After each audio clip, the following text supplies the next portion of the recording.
Hi, I'm Jenna, and this is episode 64.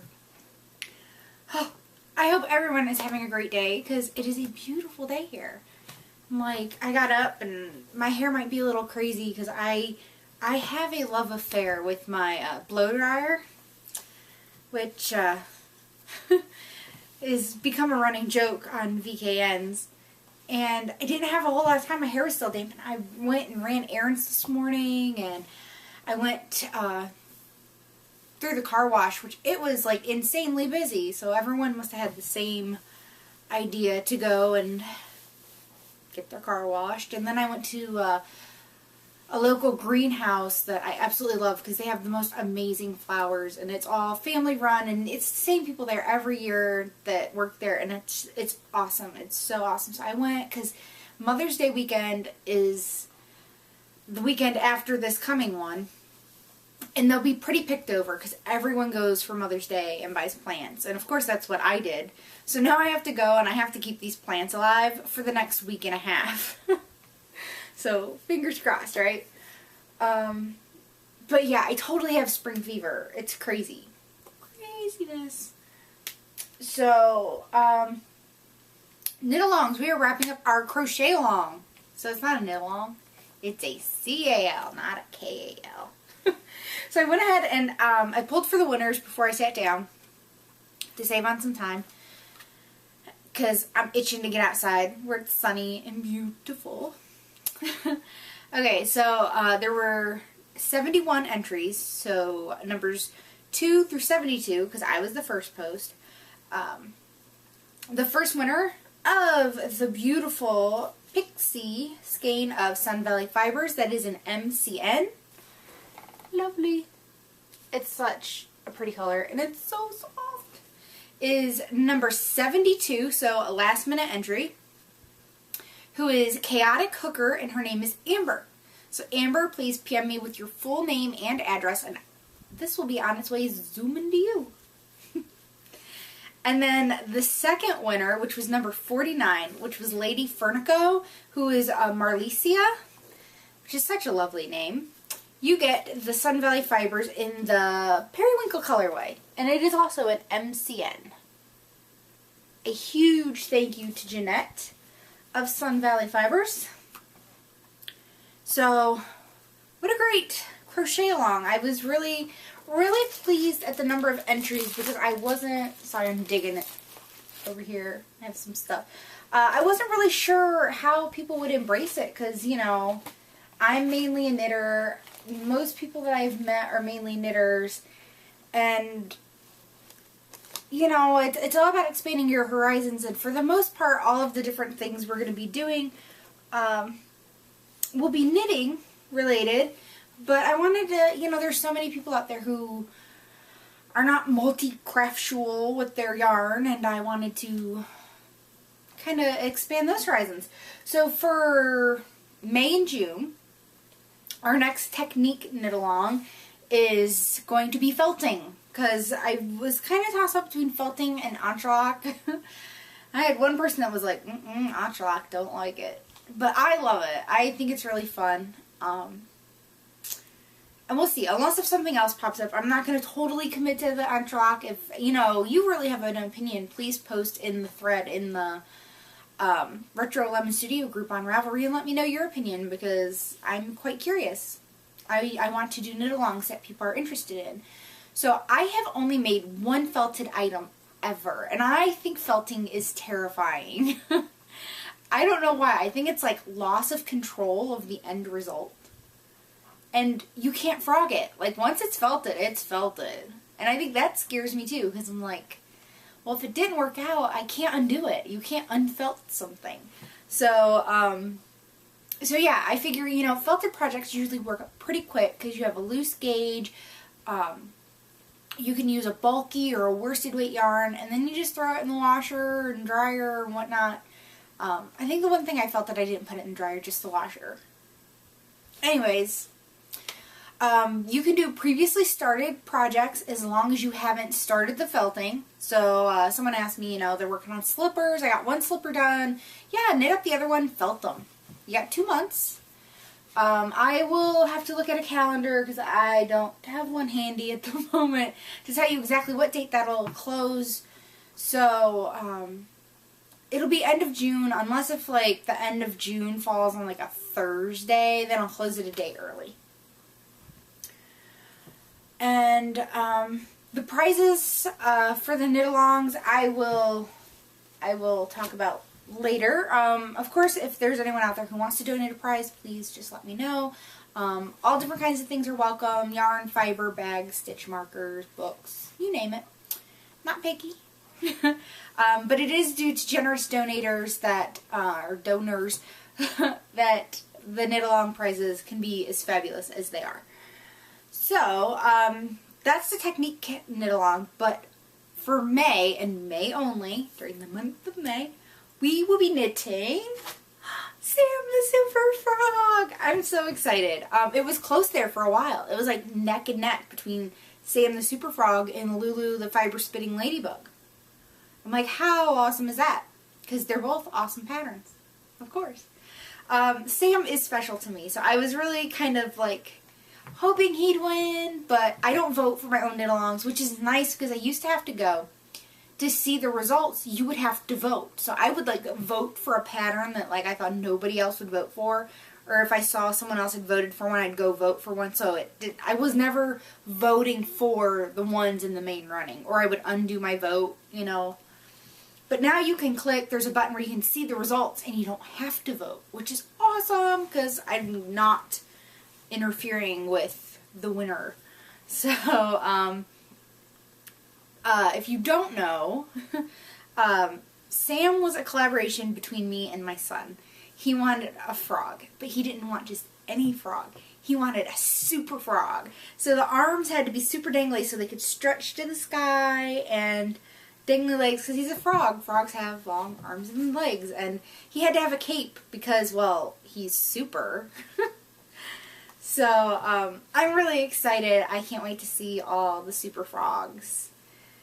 And, I love him. And this is, I think, the only one that's still mine. I think all the other super frogs have found new homes. So this one is, I'll have to round them up. They're in the house. Some of them, anyways. But this one is made out of another Crafty Girl in the Kermit colorway, and the cape is Cascade 220 Superwash in the, I think it's like really red colorway. So excited! Can't wait to see your super frogs! Yay! So prizes for that, one will be a bag donated by the wonderful and fabulous Lois of Knitting's My Bag. It's the Lorax Knitting the Needs. And then I also have another skein of Sun Valley fibers that has seemed to be placed. I might have put it in my tote bag over there to keep it safe, and I forgot to grab it. But it's awesome, and it's green, which goes with Super Frog. It's green, and it is, I think it might be called Kermit as well, I'm thinking. But it's beautiful greens. It is sock yarn. It is 80-20 merino nylon, I think. I'll show it next week, my apologies, but you will have a few weeks to see it and drool over it and want to covet it. Moving on, I have no finished objects this week. Because I've had spring fever and been cleaning and working outside, I have not had a whole lot done. And plus, I am really trying. It is taking everything I have in me not to cast on something new. Because I have to finish these things. And I'm so sick of showing you them, so if you're sick of seeing them, I completely understand. Okay, first up is my Cleo shawl. And my deepest apologies, because I can never remember the designer's name for this. I just feel really bad about that. One day I'll write it down. I've been lacking on show notes, because I have not been able to sit at the computer. I mean, I have so much energy I can't sit down. It like drives me nuts to sit in front of the computer for too long. Nuts. Because I'm like, I used to be in front of the computer all the time.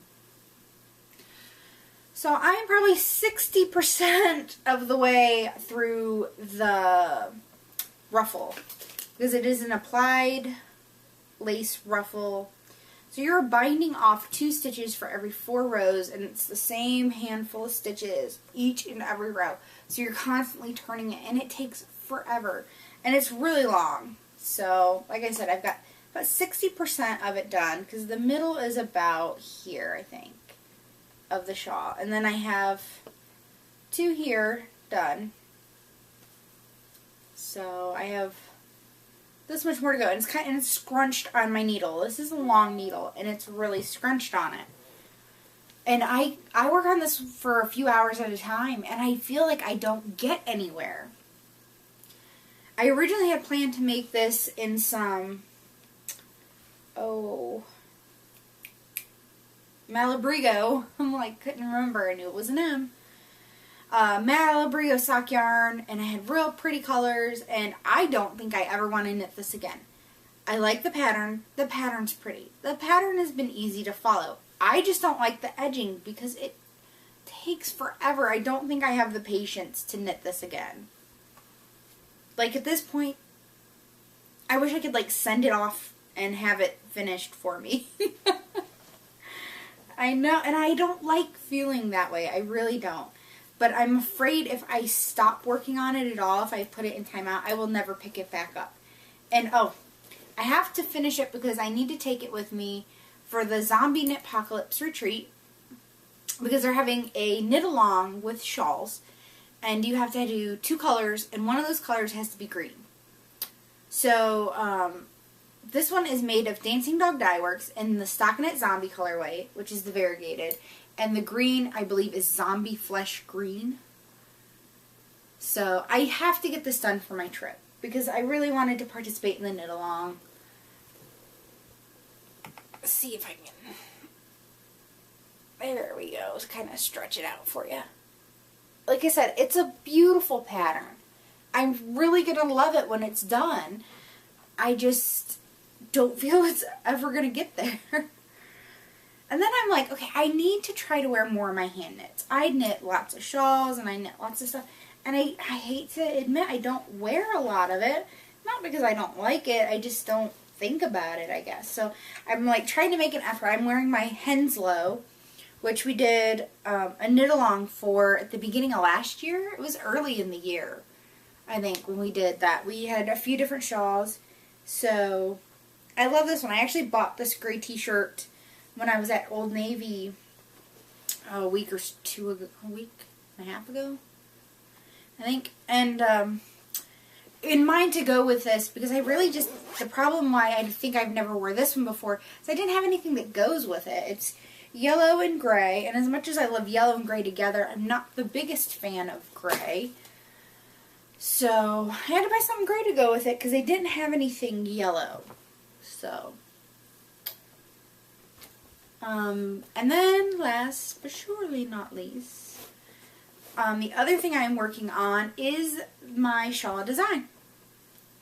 So I'm not stretching it out and showing you because I want to kind of keep it an air of mystery about it.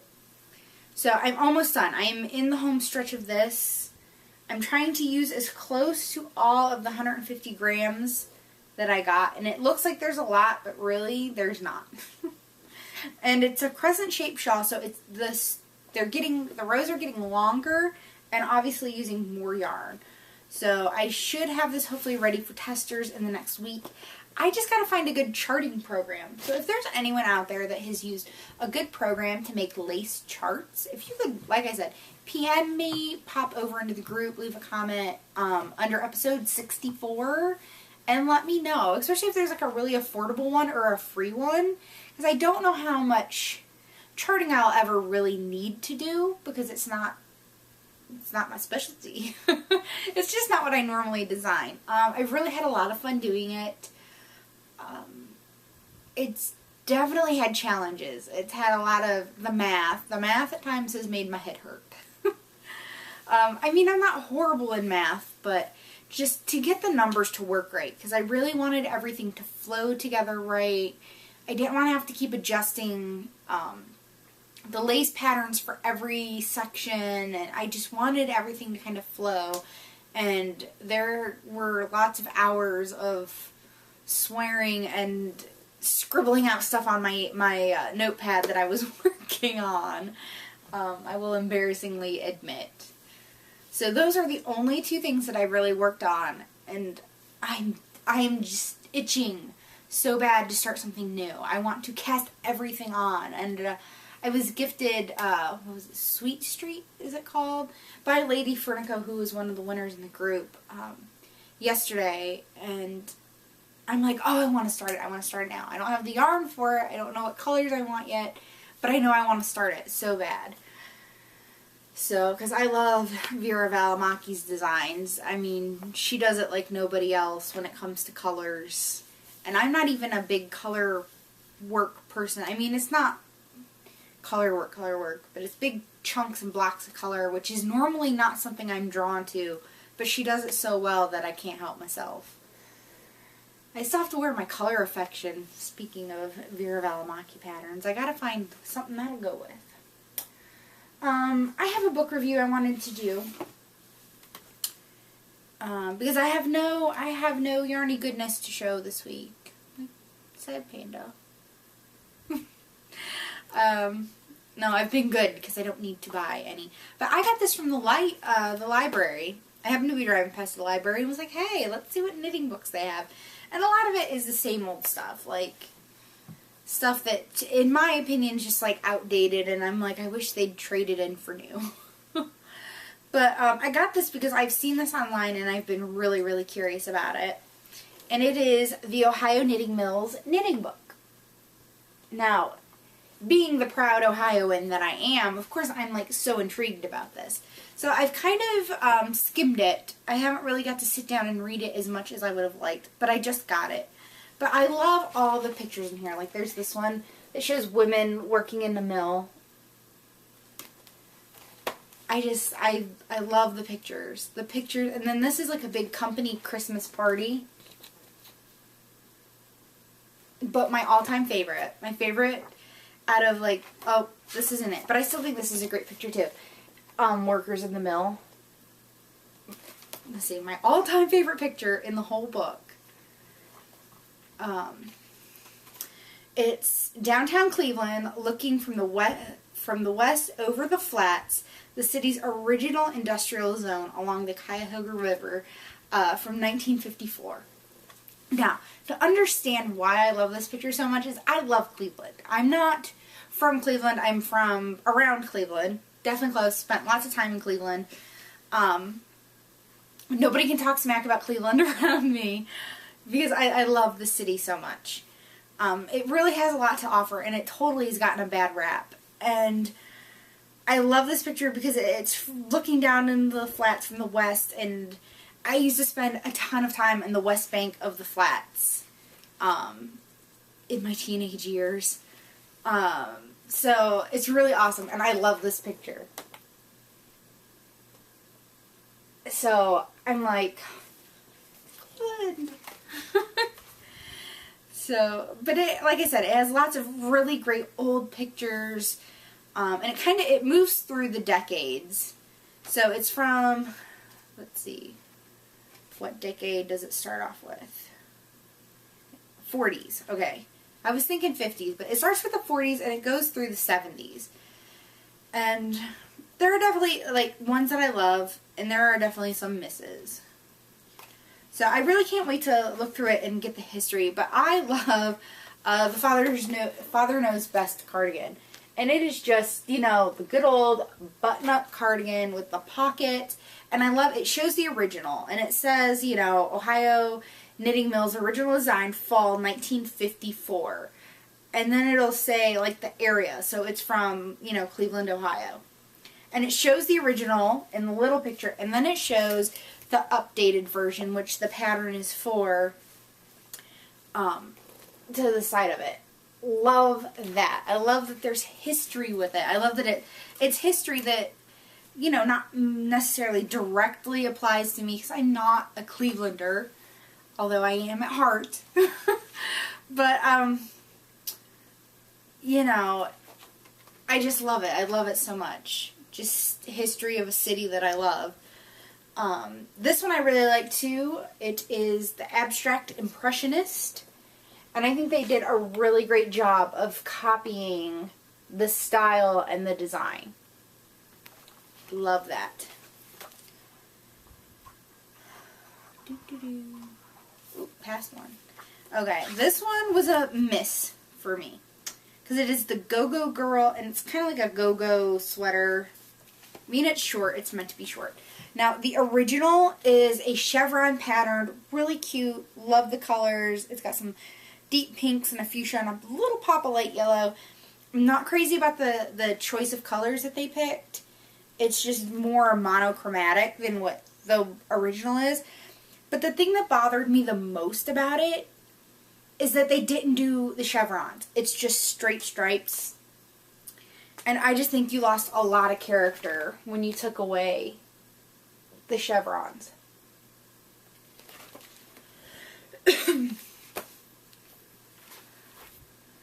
This one I liked. It's called California Dreamin', and it is just a big chunky, and I think they did a great job once again replicating the original. This one's from 1967. I guess I didn't say what years the other ones were from. My bad. Let's see. The last one, the Go-Go Girl, that I thought they flubbed was from 1966. So this is from 1967. And it's like a reverse stockinette stitch chunky sweater. And I really liked it. I like the big color blocks. It looks like one of those sweaters you curl up in on a cold winter day. And now this was a miss. It's a psychedelic scarf set. It's from winter 1969. And they took this really ugly sweater and just made a really ugly hat and scarf out of it. And I'm like, to me it was too big of a difference. I don't like that you took a sweater, just kind of copied the pattern, put it on a hat and a scarf. To me, it kind of missed the point of what they're supposed to be doing. So, not a fan of that. I don't like the original. I don't think it's a I'm just like, surely there had to have been more patterns that you could have copied or recreated. This I love. It's the Meridian Skyline.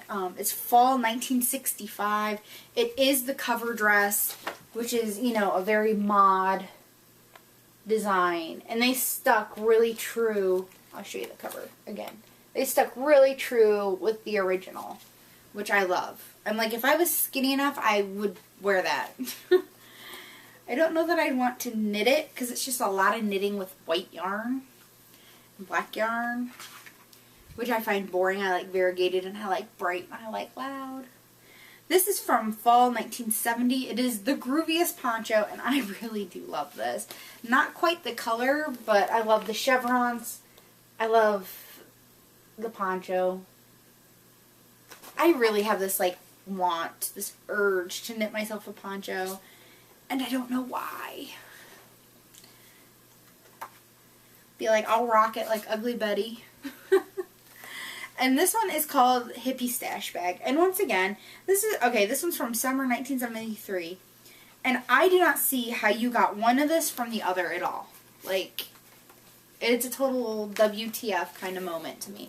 Okay, so this is the original sweater, and then they turned it into a bag. It's not the same pattern.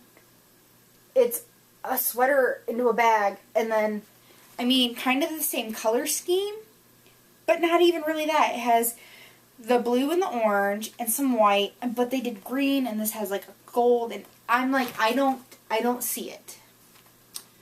But overall, the patterns, I mean, they definitely have a retro flair.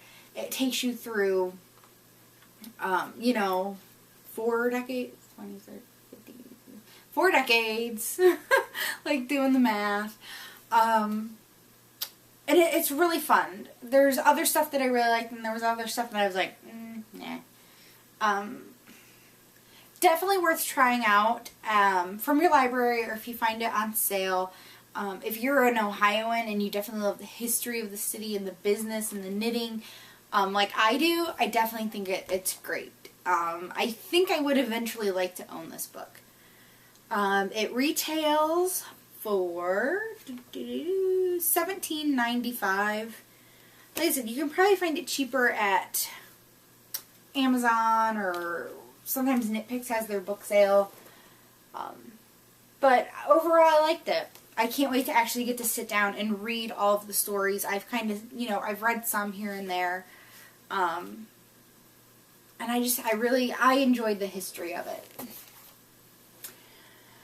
Whew. Okay. I'm sorry, my phone dinged and I'm like, what? Spinning! I finished! I finished it! This was Sea Glass. It is 100% Polworth, and it is from Greenwood Fiber Art, right? Greenwood Fiber Works, not Arts. Greenwood Fiber Works. I got 186 yards, and it is a DK to a light worsted, but it is pre-washed. Like, I haven't washed it yet.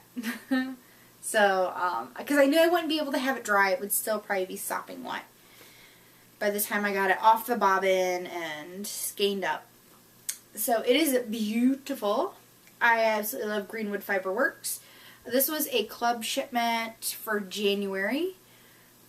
Her next club, I think, is opening up in July or August, end of the summer. It normally runs 3 months. It is so worth it. It is a really great club if you can get in. I like that she opens it up first to previous members, because I was a previous member. So she's had 2 clubs so far, and I've done both, and I've never been disappointed.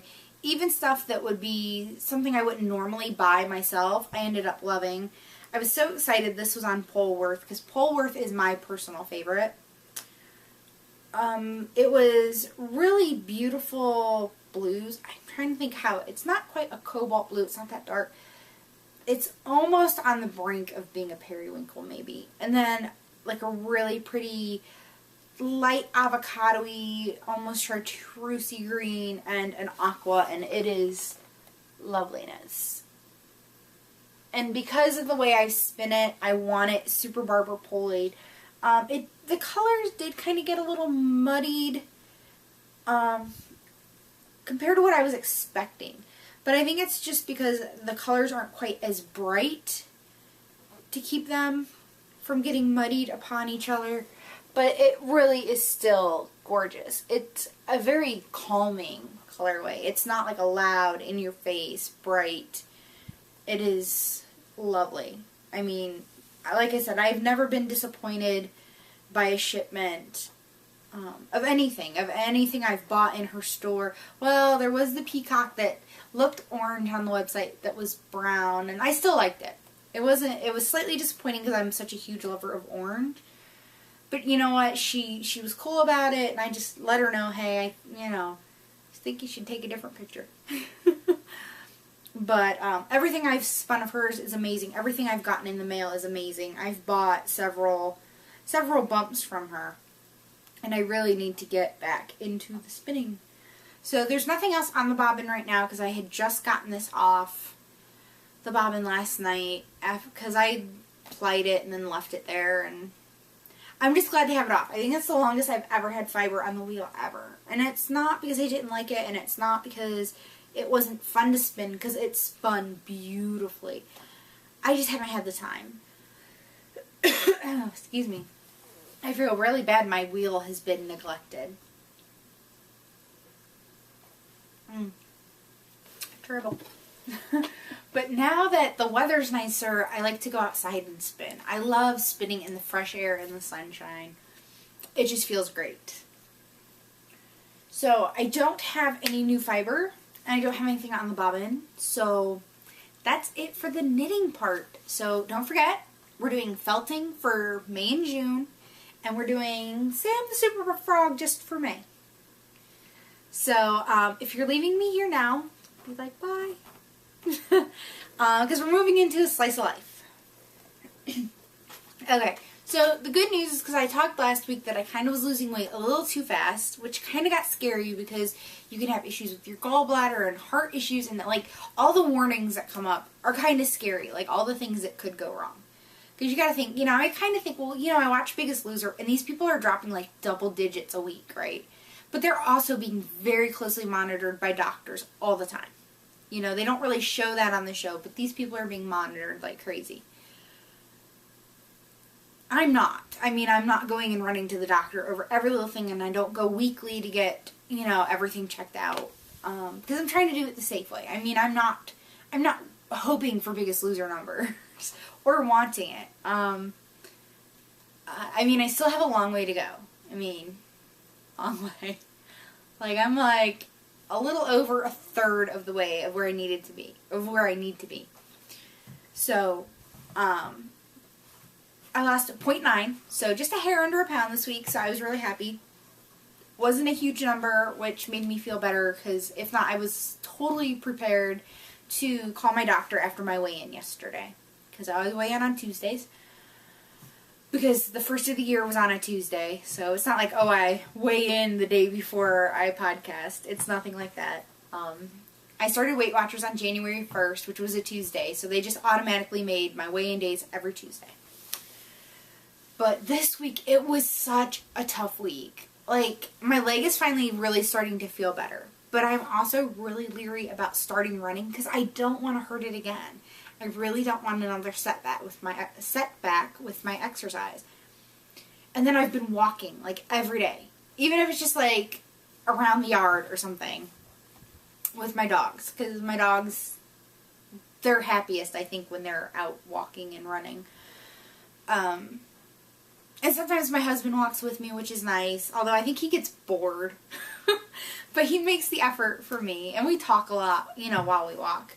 But sometimes I feel it slows me down. Because, like, if I don't have somebody talking with me, then I'm, like, I'm at a faster pace. But when I'm talking, I get a little more leisurely. But last week, I used, like, 20 of my weekly points from Weight Watchers, and I was like, oh my gosh. It was a rough week food-wise. I don't know why. I wanted to eat, like, everything in sight. Like, nom nom nom, everything. Which I know there's going to be weeks like that. It's not foolproof, but the thing that totally has me rattled is, like, for 6 weeks, through May and June, there's these 6 weeks where, like, there's something every weekend. There's, like, my husband's birthday and Mother's Day and then our anniversary and my birthday and Father's Day. And it's just like boom, boom, boom, boom, boom. And we normally go out and we eat for every one of those things. Yeah. So I told my husband, I'm like, this year, I'm like, look, I don't need anything for my birthday. I'm like, I'm going on my trip at the end of June, or closer to the end of June. My birthday's at the beginning. I'm like, I totally consider that, like, my birthday present. I'm like, I don't need anything. Don't bring anything home. I was like, you can make me a nice dinner, on my actual birthday. And, and it's frustrating when it's a bunch of things we normally eat out. And now I don't want to eat out. Because I know I could totally throw myself off.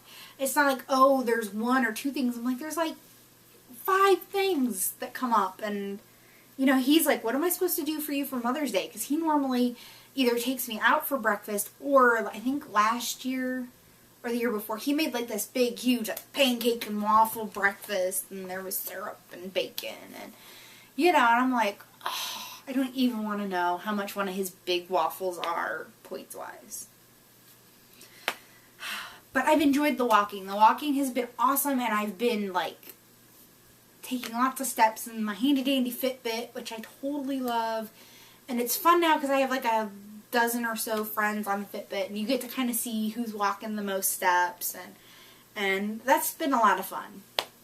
But this whole, boy, I'm like, I feel like, in a way, I didn't get off track, but I just kind of felt like I could have easily just off track. So, but hopefully I had gotten some flowers at the greenhouse this morning, so I need to work in the flower beds because they're looking overgrown and crazy. So hopefully that'll help keep me distracted, because all of a sudden, like, I was doing really good with the sweet, craving sweets, because I love sweets. I'm not so much like a salty and crunchy kind of girl, I'm not sweet, and that had kind of gone away, and now it's like come back with full vengeance. Grrr. So, but hopefully all of you are having wonderful weather. I know there were some storms last night in some places, so, but I'm so ready for the nice weather. We're supposed to get close to 80 today, and I'm like, yay! I'm like, oh, I feel like I'm rambling.